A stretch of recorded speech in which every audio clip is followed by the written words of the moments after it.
Alright, what is going on everybody? Pretender here, back with another Honkai style of video, and today I'm going to be discussing will the new character Sparkle be replacing Bronya. If you guys don't know, Sparkle is a Quantum Harmony character that will be getting a banner on the second half of 2.0 right after Black Swan and the Imbibitolune Danheng rerun.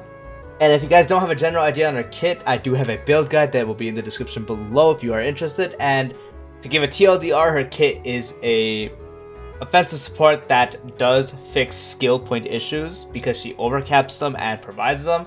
She also does give crit damage based on her own crit damage and some other attack buffs. Very good unit overall.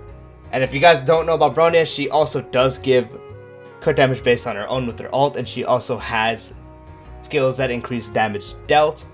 And so in one way or another they do function the same but also differently, and today we'll be discussing if Sparkle will be replacing Bronya. Before I get into the video, if you guys can drop a sub. There is 90+% of you guys that have not subbed. Look at this chart. You are one click away from winning 50-50.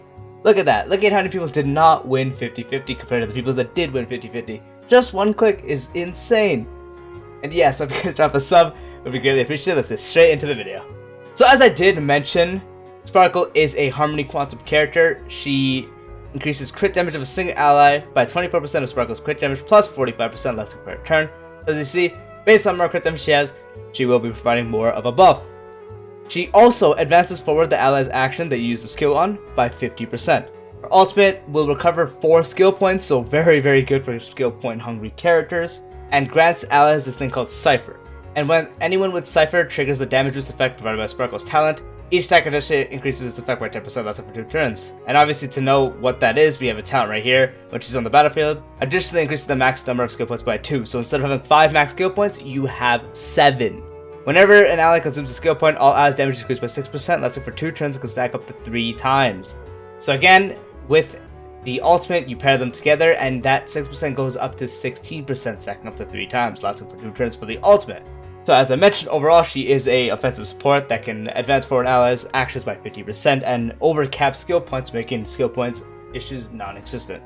Moving over to Bronya, what she does is she can dispel a debuff with her skill, which is extremely good, especially against battles that have CC that could definitely leave a mark and disable your DPS from doing damage. So the fact she can dispel a debuff is really good on its own. And now the best part of her kit is that she allows them to immediately take action and increases their damage by 66% for 1 turn. So when you pop her skill on a ally, they get their debuff dispelled and they get a free turn. So overall increasing the damage output you can get, and they also receive a damage boost. Moving on to her ultimate, she increases the attack of all allies by 55%, and this is where they get similar for the crit damage, because she also increases their crit damage equal to 16% of Bronya's crit damage plus 20% for 2 turns. You can see here that with value-wise, Sparkle does seem like she gives more offensive stats overall, but Bronya being able to dispel a debuff and giving someone a full turn, because you guys know, Sparkle gives 50% action forward and Bronya just gives them another turn. They do have their separate uses. So now it comes to the question of who's better. This is answered by the fact that both of them have their different uses. Someone like Sparkle will be a lot better when it comes to using characters such as QQ or IL Danheng. This is due to the fact both these characters are extremely skill point hungry. If you guys don't know how IL Danheng works, pretty much you use his skill to enhance his basic attack. You can pop it up to a total of 3 times, and if you have no charges, and you can get the charges from either using his technique or his ultimate, you will be able to consume a total of 3 skill points, which can become very hard to manage. So Danheng has been struggling with this issue of not being able to always be able to do it due to the fact that skill points are a big issue. QQ also is a gamble character. When you pop a skill, there's a chance to pop her full potential. You use a skill, you get unlucky, and if you keep getting unlucky, more skill points are used. With more skill points used means less you have to use for other characters, which can provide a very difficult thing overall. So to get into their full potential, you want to have QQ having her thing up, which can take a bunch of skill points, and Danheng having his basic attack enhanced to max, which can take a total of 3 skill points. So, reason someone like Sparkle would be better than Bronya for that is because Bronya needs to pop a skill point to give them another turn. Obviously, overall, giving them a full turn, letting them attack again is really good. But popping a skill from someone like Bronya and say getting a maxed attack from Danheng is a total of 4 whole skill points, which is very hard to manage overall. So in most cases, you would not be rocking someone like Bronya with Danheng. But when you introduce Sparkle to the equation, her ultimate regenerates 4. You can still give him the crit damage buffs and some attack buffs overall because her talent, ultimate, skill all give buffs. Giving him 50% obviously is not as good as a full turn that they gain, but you still get a bunch of offensive buffs and a 50% action forward, which is still really good. You'll be missing out on debuff cleanse if your Danheng does have a debuff. That could be a little bit of an issue. But Sparkle can recover skill points and can increase the max amount. So having these two together can provide making Danheng do more damage because you can use his fully enhanced basic attack even more. And with more skill points, you'll be able to enhance his basic attack even more. And obviously with being able to do his full power basic attack fully enhanced with 3 skill points more, the more damage he can dish out. More damage he can dish out means the better. Same thing applies to QQ. If you're getting unlucky with her skill rolls, Sparkle gives you skill points and overcaps them so you have more to burn through, and obviously with more skill points, the higher odds you are to get the full power of QQ, and with the full power of QQ, obviously you dish out a bunch of damage. Now, where would Bronya be better than someone like Sparkle for? That would reside in characters that do not need that many skill points. The thing with Starro is DPSs love using their skill points because their skills usually will do more than their basic attacks. But there are some characters that don't need to use a skill every turn. There are some characters that don't need to use as many skill points, obviously, as IL and QQ. So some characters that should be better with is a character like Blade. The reason she is better with someone like Blade is because the way Blade works is you enhance his basic attack with this skill. When you use the skill, as it says, you consume HP equal to 30% of Blade's max HP to enter Hellscape state. When Hellscape state is active, his skill cannot be used. His damage increases by 40% and his basic attack, Shard Sword, which is this one right here, is enhanced to Forest of Swords for 3 turns. This means, for 3 turns, Blade does not need to use a skill. 1 skill point every 3 turns. Sparkle obviously applies a bunch, but Blade is not skill point hungry in the slightest. So giving someone like Bronya who can enhance his action forward and give him another turn will let him dish out more damage. And since he also has a thing where when you get 5 stacks from consuming HP or being hit, he launches a follow-up attack.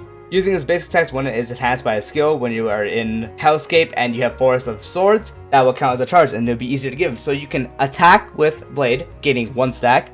You can use the skill with Bronya on Blade, Blade gets another turn, and then you can basic attack again, so you get 2 charges to your follow-up attack. Obviously, what that also means, getting an extra turn means you can use your ult faster because you'd be able to do more attacks, building up your ult even faster. This also can apply with someone like Jinglu. With Jinglu, it's a bit iffy because you do need to use 2 skill points to get her to her transform mode, but she is not nearly as skill hungry as some other DPSs that need to skill every turn because when she's in her mode, she does not consume a skill point.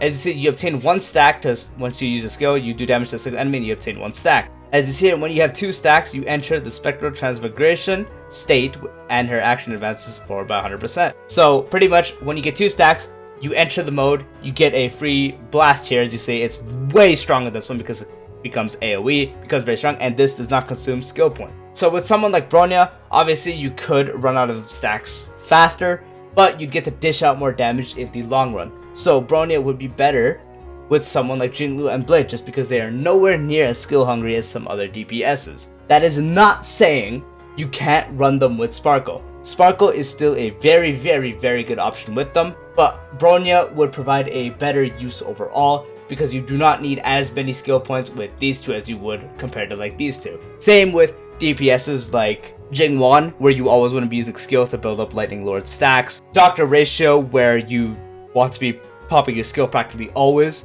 and DPS is like that. So overall, Bronya is still going to be extremely powerful. So that begs the question, will Sparkle replace Bronya? The answer is no. Sparkle will not replace Bronya due to those reasons. Obviously, both of them are very powerful. One does not replace the other. In situations like this, you probably wouldn't be using Bronya anyways, but you'd be using Sparkle. But that's not saying Sparkle would be better as an option with Blade. With Blade, a better option would be Bronya, just because you get the buffs still, but the full forward action, getting a free turn like that, with someone like Blade will be a lot better than what Sparkle provides with their skill points. Especially pairing Sparkle with someone that is another support, such as like Ruan Mei or something like that. With a team with Sparkle, Ruan Mei, and Blade, you practically will never be needed to use skill points because Ruan Mei pops his skill once, and then once her turn's up, uses those charges. Blade pops his skill once, and for 3 turns, you don't need to use another skill point. So you'd probably be overcapped for a majority of the battle. That's where someone like Bronya comes in, because she consumes a skill point, but since the team isn't that skill point hungry, you would definitely be able to dish out more damage due to the fact she can give your DPS another turn. So that is my thoughts. I do not think Sparkle replaces Bronya. Both of them have their massive strengths. Again, Bronya can dispel a debuff and give someone a turn for free, giving them immediately being able to take action. They both increase damage, increase crit rate, and such stuff like that, while Sparkle increases damage as well, as I mentioned, but also fixes the issues of skill points. Both of them have their perks. Both of them are still very, very, very good. And so yeah, let me know what you guys think. I'll see you guys next time.